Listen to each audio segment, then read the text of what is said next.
Hello guys, what's up? I hope you guys are doing amazing. Myself Professor Samuel Anthony लेके आपके सामने session. ध्यान से सुनिए, आप लोग अभी 12th में एंट्री किए हैं and you are planning to clear your examination of CA foundation next year, isn't it? So I have explained you एक कॉन्ट्रैक्ट क्या होता है पुराने लेक्चर में, जो आपने पहले का लेक्चर देखो, ये है लेक्चर नंबर 2। ओके, यहाँ पर हम लोग टच करने वाले हैं हमारा सिलेबस। जैसे कि मैंने आपको बताया था, हमारे सिलेबस में टोटली 5 एक्ट्स है। कितने एक्ट्स सर? 5 एक्ट्स है। Act number 1 Indian contract act, number 2 sales of goods act, then partnership act, then number 4 आपका एलएलपी एंड नंबर 5 आपका कंपनीज एक्ट। तो ये 5 एक्ट में आपको डिवाइड किया गया पूरा सिलेबस। सर आपको लग रहा होगा सर 5 एक्ट मतलब 5 चैप्टर जैसा ही है एंड छोटे मोटा, ऐसा नहीं है बच्चों, डीप में बहुत कुछ होता है। सो आज हम लोग लेक्चर 2 की शुरुआत करने वाले हैं। इससे पहले मैं बता दूं, इससे पहले मैं ये शुरू करूँ, इससे पहले मैं ये बता देता हूँ कि बच्चों बाकी के लेक्चर्स भी है, आप पहले के लेक्चर भी जाके देख सकते हो, क्योंकि आज थोड़ा सीक्वल होने वाला है। यानी कि अब तक जो पढ़ाया है उसका नेक्स्ट लेवल आज हम देखने वाले हैं। तो प्लीज बी विद मी, ठीक है? शुरुआत करते हैं। जैसे मैंने आपको बताया था, हमारा चैप्टर का जो आपका सिलेबस है, शुरुआत होगी और हुई थी इंडियन कॉन्ट्रैक्ट एक्ट से 1872 के साथ, बराबर है? यहाँ तक डन था। उसके बाद मैंने आपको बताया था कि देखो भाई, सिंपल सी बात है, सिंपल सी बात है, कोई भी एक्ट होता है ना हमारा, कोई भी हमारा कॉन्ट्रैक्ट होता है ना, कॉन्ट्रैक्ट कब बनेगा? जब पहले क्या होगा? अग्रीमेंट होगा। पहले क्या होगा सर? अग्रीमेंट होगा। वो अग्रीमेंट के बाद हम बोलेंगे कि वहां पर एनफोर्सिबिलिटी आए, मतलब एनफोर्सिबिलिटी ऑफ लॉ हो जाए, मतलब लॉ इस चीज को सपोर्ट करेगा, तब जाकर क्या बोला जाएगा? ये बन जाता है कॉन्ट्रैक्ट। हमने बोला था, बराबर है? ये पार्ट हमने कवर किया था सर, बराबर है? तो हमने देखी ये पार्ट मैंने बोला था, accept agreement plus enforceability by law, ये हो जाता है आपका कॉन्ट्रैक्ट, हाँ या ना? अब मेरे को एक और बात बताई थी मैंने आप लोगों को कि सर आपने बताया कॉन्ट्रैक्ट कब होता है, लेकिन सर आप क्या आपने ये बताया अग्रीमेंट कब होता है? अग्रीमेंट होता है 2 चीज के साथ। नंबर 1 अग्रीमेंट होता है 2 चीजें। सबसे पहले होता है आपका ऑफर।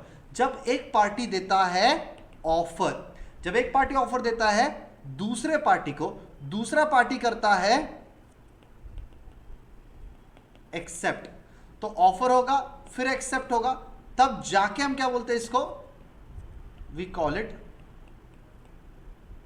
अग्रीमेंट, हाँ या ना? जब एक पार्टी, आई रिपीट, ऑफर देगा, दूसरा पार्टी एक्सेप्ट करेगा, तब जाके क्या होगा बच्चों? अग्रीमेंट होगा। ये बात मैंने आपको कल भी बताई थी, अभी भी बता रहा हूं, बराबर है? तो देखिएगा जरा एक बार। तो एक जब ऑफर दिया गया, जिसको दूसरी भाषा में प्रपोजल बोलते हैं, दूसरा एक्सेप्टेंस हो गया, तो इसको बोलते हैं अग्रीमेंट, बराबर है? ये आप रोज लाइफ में भी करते हो क्या? एग्जैक्टली आप एवरीडे लाइफ में अग्रीमेंट कहीं ना कहीं करते हो। कॉन्ट्रैक्ट नहीं करो, अग्रीमेंट करते हो सर डेली लाइफ में। एग्जैक्टली आप 14 फरवरी था, आपने एक लड़की के पास गए, बोलते हो कि प्रपोजल के तौर में बोला कि I love you, I want to spend my life with you, ऐसा करके आपने प्रपोजल दिया कि भैया मैं तेरे से प्यार करता हूं, क्या आप मुझसे प्यार करते हो? तो उसने क्या कर दिया? बोले हाँ मैं आपसे प्यार करता हूं, मतलब आपने दिया प्रपोजल यानी ऑफर, और उसने क्या? एक्सेप्टेंस। मतलब आप लोग का हो गया, मैं तुझसे प्यार करता, तू मुझसे प्यार करती, अग्रीमेंट। तो अब लोग, हम दोनों एक साथ रहेंगे, तो हम आप लोगों ने एक साथ रहने का अग्रीमेंट कर लिया, लेकिन आप उसको एग्रीमेंट को कॉन्ट्रैक्ट नहीं बोल सकते सर, बराबर है? पहली बात तो आपने एक वो आपका पर्सनल एक अग्रीमेंट बना दिया है साथ रहने का, बराबर है? उसमें एक्चुअस कोई सच कोई कंसिडरेशन पास नहीं हुआ, मतलब जो दिखना वाला कंसिडरेशन, जो फिजिकल फॉर्म कंसिडरेशन नहीं हुआ, लेकिन अग्रीमेंट हम समझ रहे, हम अभी कॉन्ट्रैक्ट के बेस अग्रीमेंट समझ रहे, बराबर है? तो ये भी हम देखा, तो अग्रीमेंट हर जगह होता है, लेकिन हर जगह अग्रीमेंट कॉन्ट्रैक्ट नहीं होता। मैंने ये भी बोला था, मैंने आपको एक रियल लाइफ एग्जांपल बोला था कि एक अग्रीमेंट, हर अग्रीमेंट कॉन्ट्रैक्ट नहीं होता। मैंने आपको बताया domestic agreement can not be a contract. I repeat, I said what? Domestic agreement जो होते हैं आपके कॉन्ट्रैक्ट नहीं फॉर्म करते।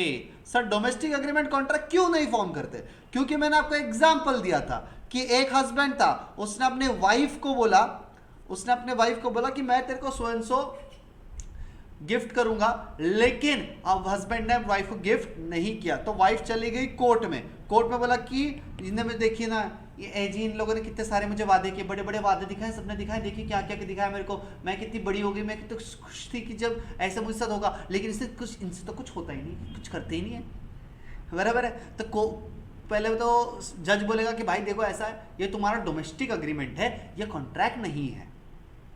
ऐसे वादे घर के अनुसार होते रहते हैं, बराबर है, लेकिन आप इसको कॉन्ट्रैक्ट नहीं बोल सकते, बराबर। आपके पेरेंट्स ने बचपन में, मेरे डैडी मुझे करते थे, मेरे डैड बोलते थे बेटा एक काम कर, मेरा पैर दबा दे, मेरे तेरे को साइकिल दिलाता। मैंने पैर दबाया, डैडी ने साइकिल दिलाया नहीं, मतलब मैंने मेरा कंसिडरेशन किया, मैंने मेरा सर्विस दिया, और डैडी ने बोला साइकिल भग जाए, ऐसे साया बड़ा साइकिल चाहिए, मतलब डैडी का कंसिडरेशन है। क्या ये अग्रीमेंट था मेरे बीच में, डैडी का और मेरे बीच? हाँ अग्रीमेंट था, लेकिन क्या मैं इस अग्रीमेंट को कॉन्ट्रैक्ट बोल दूं? The answer is no. क्यों सर? एनफोर्सिबिलिटी का लॉ नहीं आएगा सर। क्यों सर? डोमेस्टिक अग्रीमेंट है सर, घर के अंदर हुआ ना, चार दीवारी के बीच में जो अग्रीमेंट होता है उसको हम अग्रीमेंट नहीं कहते दोस्तों। समझ में बात? ये हमने प्रीवियस लेक्चर में देखा था, बराबर है, कुछ बेसिक्स। तो हमने ये पॉइंट समझे थे, ये सारे पॉइंट्स हमने कवर किए थे। अब जैसे कि मैं आपको अभी अब ये सामने आपके आमने सामने करवा देता हूँ, अग्रीमेंट और कॉन्ट्रैक्ट का डिफरेंस क्या है। सबसे पहले ऑफर एंड एक्सेप्टेंस होता है तो अब क्या होता है, आपका होता है अग्रीमेंट, बराबर है। लेकिन कॉन्ट्रैक्ट क्या बोलते हैं, जब अग्रीमेंट हो जाए और एनफोर्सिबिलिटी, लीगल एनफोर्सिबिलिटी है, मतलब लॉ आपको बोलेगा कि भैया तेरे को काम करना ही पड़ेगा, कोर्ट तेरे को बोलेगा कि भैया काम तेरे को करना ही पड़ेगा, मतलब क्या आ गया, लीगल एनफोर्सिबिलिटी आ गई। जब अग्रीमेंट हो जाए और कोर्ट आपको बोले कि आपको ये काम करना पड़ेगा, तब बनता है भैया कॉन्ट्रैक्ट। समझ में आ गई बात? तो ऑफर एंड एक्सेप्टेंस का समझ में आ गया क्या? तो offer and acceptance, one second guys,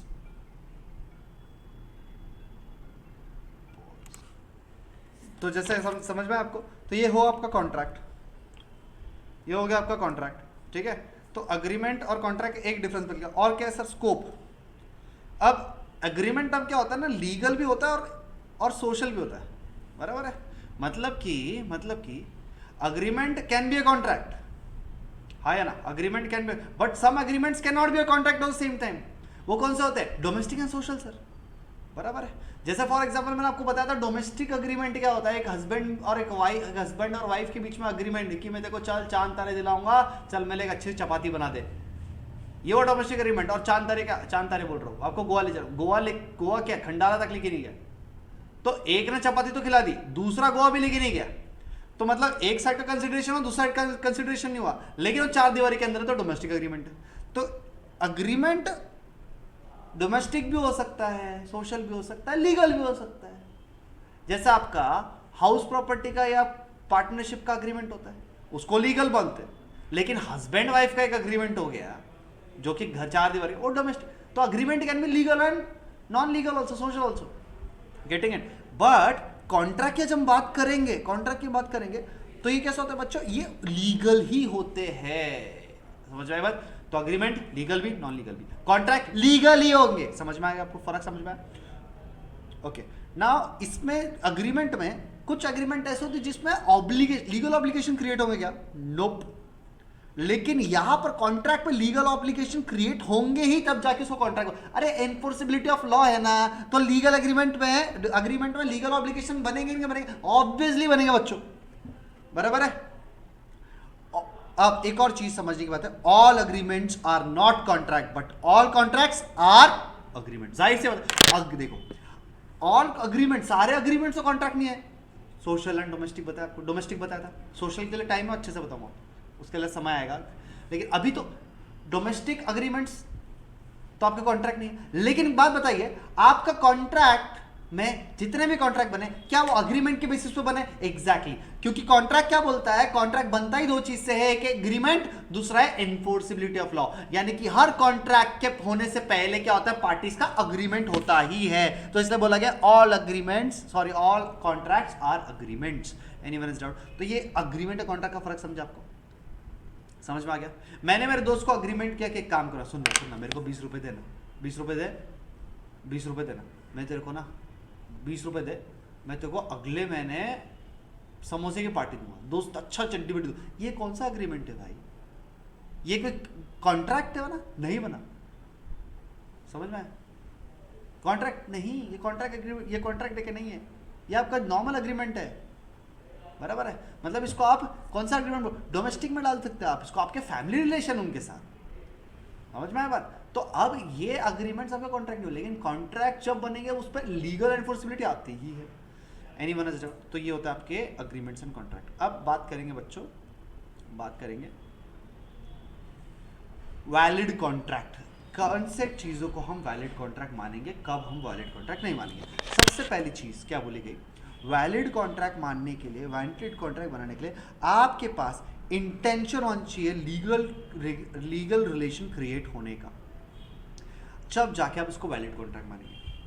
मतलब मान लीजिए ये है एक गोलू, ये है स्वामी, गोलू एंड स्वामी। गोलू ने इसके स्वामी के पास गया, मेरे पास बाइक ले, ये मेरी बाइक ले। स्वामी बोला ठीक है मैं तेरी बाइक लूंगा 50,000 में। गोलू का इंटेंशन भी लीगल है कि अगर तूने मेरे को 50,000 रुपये नहीं दिए तो मैं कोर्ट के पास जाऊंगा। स्वामी का भी इंटेंशन लीगल है कि अगर तूने मेरे को बाइक नहीं दी तो भी किसके पास जाऊंगा, कोर्ट के पास जाऊंगा। इसका भी इंटेंशन लीगल है, इसका भी इंटेंशन लीगल है। तब दोनों का इंटेंशन लीगल रिलेशन बनाने का है, लीगली काम करने का है, तब जाके क्या बनेगा, इन दोनों के बीच में ये अग्रीमेंट क्या टर्न आउट टू बी होगा, कॉन्ट्रैक्ट।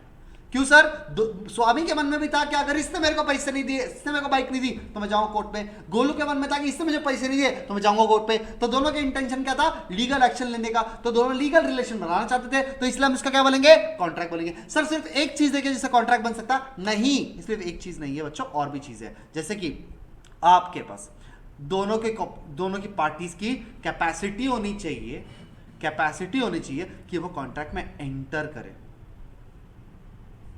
बराबर है सर। कैपेसिटीज कैसे पता चलता है, सबसे पहली बात मतलब क्या बोला जा रहा है बच्चों कि ये जो दो पार्टी है, एक है बताया था मैंने आपको गोलू, दूसरा है स्वामी, इन दोनों की कैपेसिटी होनी चाहिए कि ये लीगल एग्रीमेंट, मतलब कि दोनों की हैसियत होनी चाहिए कि एक कॉन्ट्रैक्ट फॉर्म कर सके। सर कैसे पता चलता है इनकी हैसियत है कि नहीं, देखो तो नंबर 1 पहले चेक करना पड़ता है क्या दोनों पार्टी 18+ है, यानी कि दोनों पार्टी मेजर है या नहीं। अगर दोनों पार्टी मेजर है तो चेक नंबर 1 कि भैया इनकी हैसियत अब तक तो है। दूसरा चेक करना पड़ता है क्या दोनों पार्टी साउंड माइंड के है, मतलब दोनों पार्टी नॉर्मल है क्या, जैसे आप और हम जैसे नॉर्मल लोग नॉर्मल है, मतलब इंसेंट माइंड के तो नहीं है, साउंड माइंड के है, दोनों की सोच नॉर्मल ही है। बराबर है, तो साउंड माइंड तो चेक कि दोनों भैया एक साउंड है क्या दूसरा साउंड है क्या, चेक कर लेने का। साउंड इन द सेंस आपको पता होना चाहिए कि नॉर्मल इंसान है कि नहीं, कि मेंटली स्टेबल तो नहीं है। एंड नंबर 3 क्या दोनों में से कोई भी एक इंसान इंसॉल्वेंट है क्या।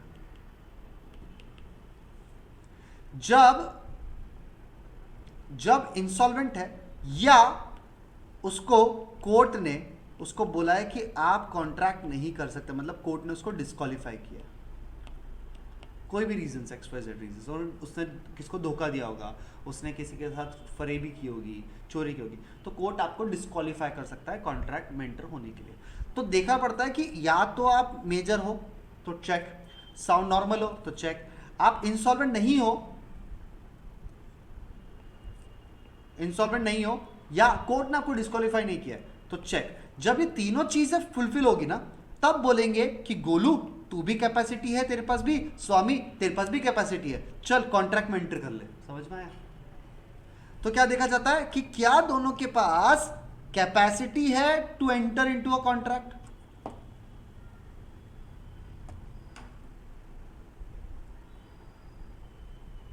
बराबर है।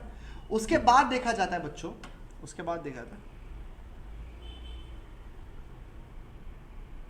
कंसिडरेशन।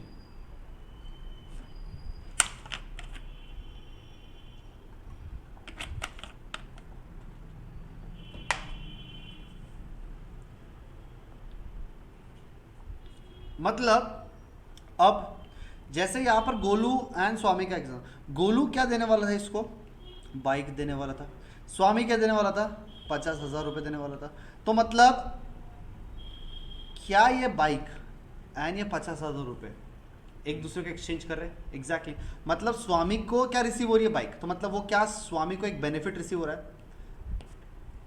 क्या गोलू को 50,000 रिसीव हो रहा है, तो क्या मतलब 50,000 बेनिफिट गोलू का है। एग्जैक्टली तो जब दोनों को अपना अपना बेनिफिट रिसीव हो रहा है तो हम ये बोलते हैं दोनों पार्टी को अपने अपने कंसिडरेशन रिसीव हो रहे हैं। यानी स्वामी के लिए अपना कंसिडरेशन क्या रहेगा, स्वामी के लिए कंसिडरेशन रहेगा बाइक, क्योंकि is considering what comes in, is considering क्या, बाइक। गोलू के लिए, गोलू को क्या मिल रहा है, 50,000 मिल रहा है, तो उसके लिए कंसिडरेशन क्या रहेगा, 50,000 रुपए। तो देखा जाता है कि क्या ये कॉन्ट्रैक्ट में कोई कंसिडरेशन दोनों ने एक दूसरे का एक्सचेंज कर रहे हैं क्या, बोले हाँ ये भी कंसिडरेशन दे रहा है, वो भी कंसिडरेशन दे रहा है, तो दोनों को अपने अपने कंसिडरेशन मिल रहे हैं, तो क्या हम इसको कॉन्ट्रैक्ट बोलेंगे, यस इसको कॉन्ट्रैक्ट बोलेंगे। समझ में बात। तो क्या चेक करना पड़ता है, वापस से बोलता हूं। नंबर 1 सबसे पहले कॉन्ट्रैक्ट कब माना जाएगा, जब दोनों के दिमाग में एक लीगल इंटेंशन है कि मतलब तू भी लीगली एंटर करना चाहता कॉन्ट्रैक्ट में, मैं भी लीगली एंटर करना चाहता हूं, लीगल रिलेशनशिप। समझ में आएगा भाई, ये हो गया आपका कॉन्ट्रैक्ट। सिर्फ यही नहीं बल्कि साथ साथ आपका ये भी चेक किया जाएगा कि कॉन्ट्रैक्ट में क्या 3 चीज आप फुलफिल कर रहे हो, मतलब उस 3 चीज से आपकी कैपेसिटी पता चलेगी। नंबर 1 सबसे पहले क्या आप मेजर हो यानी कि 18+ हो। नंबर 2 क्या आप साउंड माइंड के हो यानी कि आपको मेंटली सिक तो नहीं बोल दिया गया। नंबर 3 क्या कोर्ट ने आपको डिस्क्वालीफाई तो नहीं कर दिया कोई भी रीजन से, या आप इंसॉल्वेंट तो नहीं हो गए। तो इन तीनों में से अगर आप हर जगह फुलफिल कर पा रहे हो कि आप साउंड माइंड के हो, आपको कोर्ट ने डिस्क्वालीफाई नहीं किया, आप 18+ हो, तब आप कैपेसिटी कर रखते हो क्या कॉन्ट्रैक्ट में एंटर कर ले। और एक और चीज हमने देखी कंसिडरेशन, क्या दोनों पार्टी एक दूसरे को बेनिफिट ट्रांसफर कर रहे हैं, मतलब मेरे को जो रिसीव हो रहा है बेनिफिट वो मेरा क्या रहेगा कंसिडरेशन, सामने वाले को जो मैं दे रहा हूं वो उसका बेनिफिट वो उसका क्या रहेगा कंसिडरेशन। तो एक दूसरे को कंसिडरेशन दे रहे होगा, अगर हाँ दे रहे हो तो उसको क्या बोलेंगे हम लोग contract. Anyone is it out, please check. Sir इनमें से मुझे बात बताइए सर, कोई एक फुलफिल करना है कि सारे फुलफिल करने तब जाके कॉन्ट्रैक्ट बनता है बच्चों।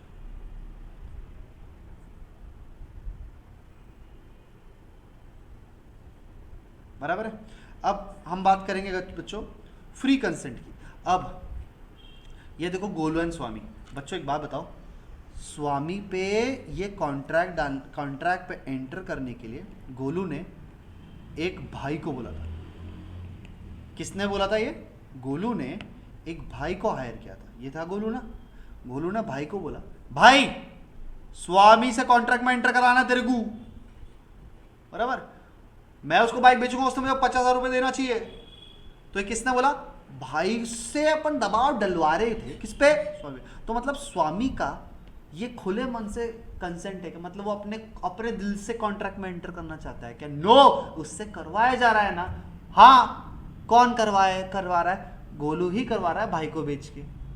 तो मतलब इसका कंसेंट हम क्या बोलेंगे, इसका कंसेंट फ्री है क्या, नहीं, अपने मन से कर रहा है क्या, नहीं। फ्री कंसेंट कब होता है, जब आप अपने खुद से मन से एंटर करना चाहते हो कॉन्ट्रैक्ट में। यहाँ लेकिन क्या अपने खुद से मन से कर रहा है कि इस पर दबाव डाल रहा है, तो मतलब कंसेंट फ्री नहीं है, तो ये कॉन्ट्रैक्ट वैलिड नहीं रहेगा। लेकिन यहाँ पर इस केस में बात बताओ, कोई स्वामी को आके डराया कि कॉन्ट्रैक्ट में एंटर कर, दबाव डाला, नहीं, डराया नहीं। अब डराया नहीं है, दबाव नहीं डाला है, मतलब स्वामी के मन में ही है कॉन्ट्रैक्ट में एंटर करना, जैसे गोलू के मन में है, तो दोनों का क्या है, फ्री कंसेंट है। अब जब फ्री कंसेंट है तो हम इसको क्या बोलते हैं बच्चों, फ्री कंसेंट है तो हम इसको वैलिड कॉन्ट्रैक्ट मानेंगे। ये भी पॉइंट फुलफिल हो गया भाई,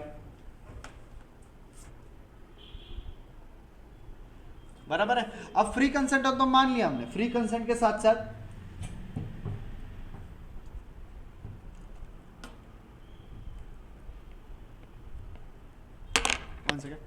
फ्री कंसेंट के साथ साथ आगे बढ़ते हैं।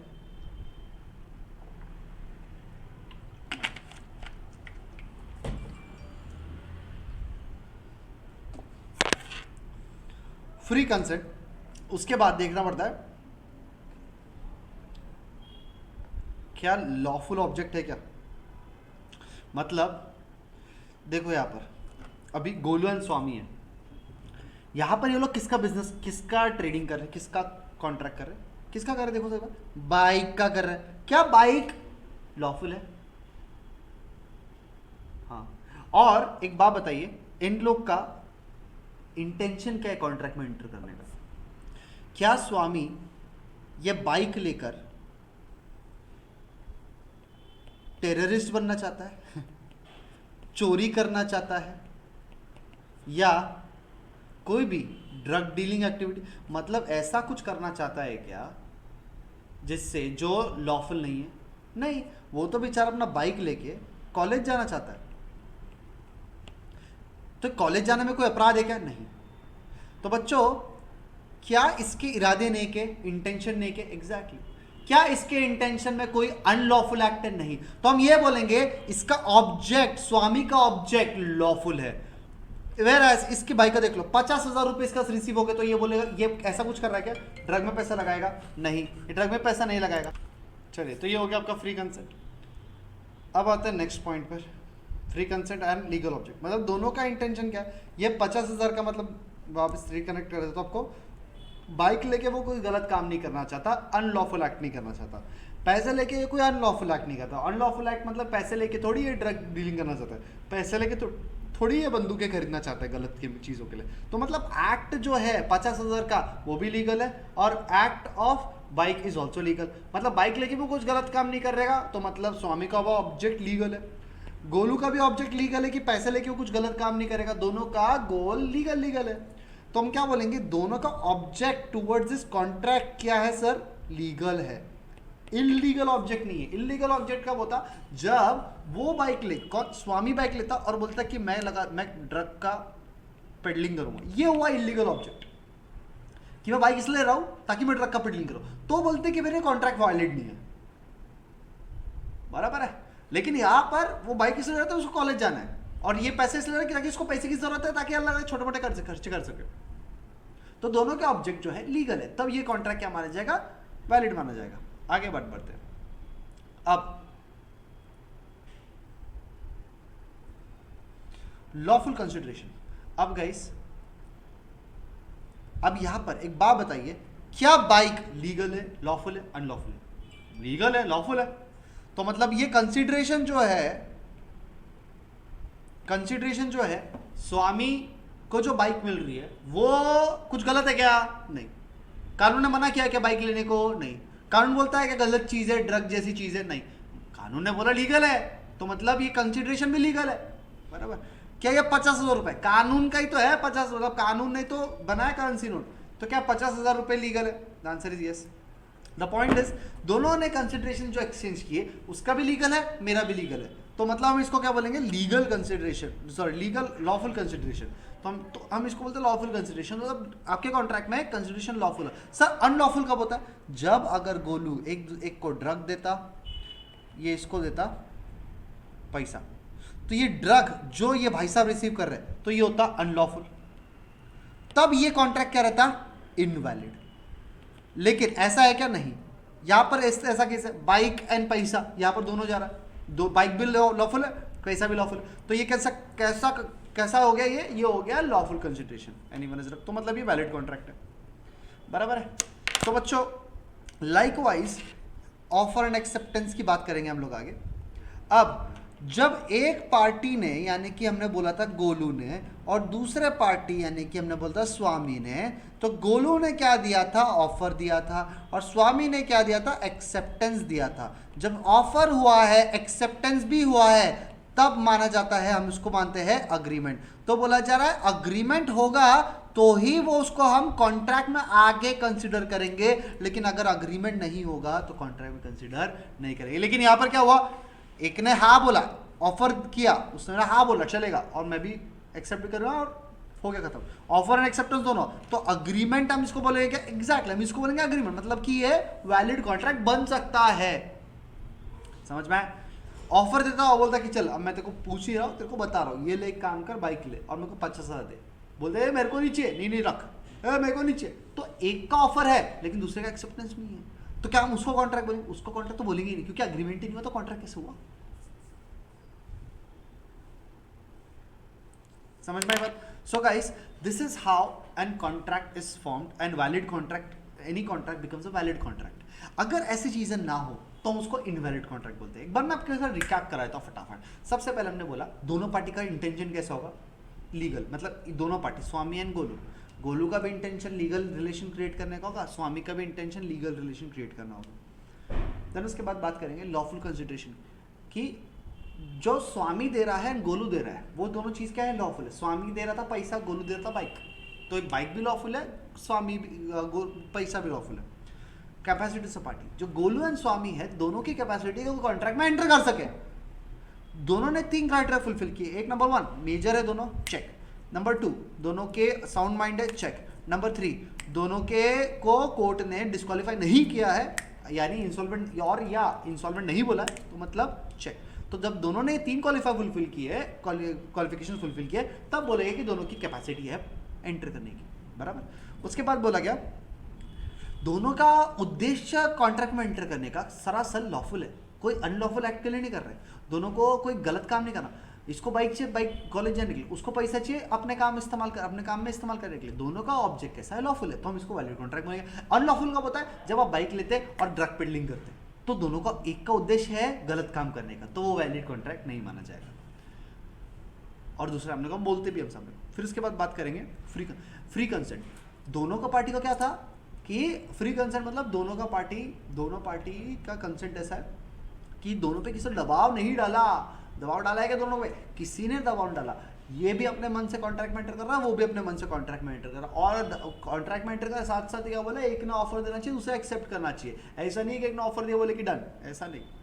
समझ में आई बात। तो बच्चों ये कुछ एलिमेंट्स थे जिसके बेसिस पर हम बोलते हैं वैलिड कॉन्ट्रैक्ट फॉर्म होता है। अगर आपको ये लेक्चर अच्छा लगा तो do like and subscribe the channel. Till then take care everyone, thank you so much and myself professor Sam Anthony logging off. मिलते हैं।